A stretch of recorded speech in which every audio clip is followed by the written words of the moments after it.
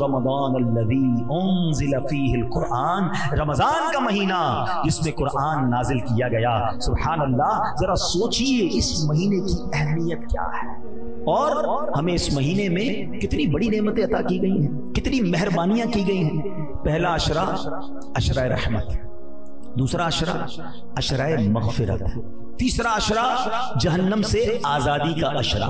اچھا، اس میں بھی ایک رات، یہ شب قدر جو عطا ہوئی نا، اس کے پیچھے بڑی زبردست علماء نے سورہ قدر کے شان نزول لکھے، ٹھیک ہے؟ سورہ قدر پڑھتے ہیں نا، بسم اللہ الرحمن الرحیم، انا انزلناہ فی لیلۃ القدر وما ادراک ما لیلۃ القدر لیلۃ القدر خیر من الف شہر۔ یہ جو 3 آیتیں ہیں نا، اس کو سمجھیے گا ذرا، یہ قرآن کا بہت خوبصورت اسلوب ہے، یہ the way of قرآن ہے کہ جب قرآن کو کسی بات پر emphasize کرنا ہوتا ہے، کسی بات کی تاکید کرنی ہوتی ہے، تو قرآن خود کوسچن ہم سے پوچھتا ہے، انا انزلناہ فی لیلۃ القدر، ہیں ہم نے نازل کیا اسے لیلۃ القدر میں۔ پھر آگے فرمایا وما ادراک ما لیلۃ القدر، تم نے کیا جانا لیلۃ القدر کیا ہے؟ یہ کوسچن کرنے کا مطلب یہ ہے کہ اٹریکشن لی جائے، لوگ سمجھے کہ بڑی اہم بات ہونے جا رہی ہے، be prepare for that words. جس طرح قرآن نے سورہ قارعہ میں فرمایا القارعۃ ما القارعہ وما ادراک ما القارعہ، تم نے کیا جانا قارعہ کیا ہے، اور اس کے بعد قرآن اسے ڈیفائن کرتا ہے۔ بالکل اسی طرح قرآن یہاں کہہ رہا ہے کہ تم نے کیا جانا لیلۃ القدر کیا ہے۔ پھر فرمایا لیلۃ القدر خیر من الف شہر، یہ وہ رات ہے جو 1000 مہینوں سے بہتر ہے۔ There is a question, why 1000 months؟ یہ 1000 مہینوں کی کیلکولیشن کیا ہے؟ 100 سال ہوتے، 50 سال ہوتے، 200 سال ہوتے، یہ 1000 مہینوں کے پیچھے لاجک کیا؟ اس کے پیچھے علماء نے، مفسرین قرآن نے بہت ساری جس کو کہیں شان نزول بیان کی ہے۔ نبی پاک علیہ الصلوۃ والسلام نے صحابہ کرام کے سامنے ایک واقعہ بیان کیا، پیارے آقا علیہ السلام نے بتایا، جس کا مضمون ہے کہ پچھلے زمانے میں ایک بزرگ ہوتے تھے، ان کا نام تھا شمعون، بنی اسرائیل کا زمانہ تھا، حضرت شمعون۔ نبی پاک نے فرمایا کہ وہ بڑی اللہ کی عبادت کرتے تھے، دن میں جہاد کرتے، رات کو عبادت کرتے، اور 1000 مہینوں تک انہوں نے ایسے وقت گزارا، روزہ بھی رکھتے تھے، بڑے جاندار تھے، بڑے طاقتور تھے، مگر بڑی صفاکی کے ساتھ، طویل واقعہ میں شارٹ کر کے بتا رہا ہوں، بڑی صفاکی کے ساتھ، بڑے ظلم کے ساتھ آپ کو شہید کر دیا گیا۔ اب جب صحابہ کرام نے واقعہ سنا تو کیا شاندار مائنڈ سیٹ تھا صحابہ کرام کا۔ ہمیں کوئی پچھلی قوم کی، پچھلے کسی لوگوں کی بات بتائے تو کہتے ہیں اچھا اتنے پیسے تھے، ہمارے پاس کیوں نہیں ہے؟ ہم تو کسی کے گھر جاتے ہیں، اس کا گھر دیکھ کے ہمارا موڈ آف ہو جاتا ہے، یار اس کا اتنا بڑا، میرا چھوٹا سا گھر ہے، اتنی بڑی گاڑی میری کب ہوگی؟ اس کی گاڑی دیکھے تو رات نہیں گزرتی۔ اللہ کے بندو، اس ریس میں مارے جاؤ گے، ہاں یہ کبھی نہیں جیت سکتے، پریشان ہی رہو گے۔ اگر یہ والی ریس کرنی ہے نا تو پریشان ہی رہنا ہے، کیونکہ کروڑ پتی ارب پتی کو دیکھ کے پیچھے رہ جائے گا، ارب پتی کے اوپر خرب پتی موجود ہے۔ آپ کتنی بھی بڑی گاڑی لے لیں، ہم لوگوں کے پاس پرائیویٹ جیٹ آ گئے، کہاں تک جاؤ گے؟ اللہ کے بندو، جو رب نے دیا ہے اس پہ شکر ادا کرو، انجوائے کرو اپنی لائف کو۔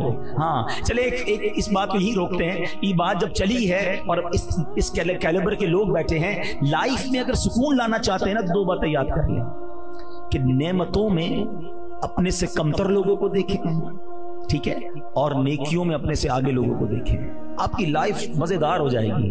آپ کو جب بھی لگے نا کہ یار میرے سے آگے لوگ ہیں، وہ نہ دیکھیں، اپنے سے پیچھے والوں کو دیکھیں، جھونپڑی میں لوگ رہ رہے ہیں، جو آپ کے پاس ہے نا اس پر انجوائے کرنا سیکھیں، ورنہ لائف بے مزہ ہو جاتی ہے۔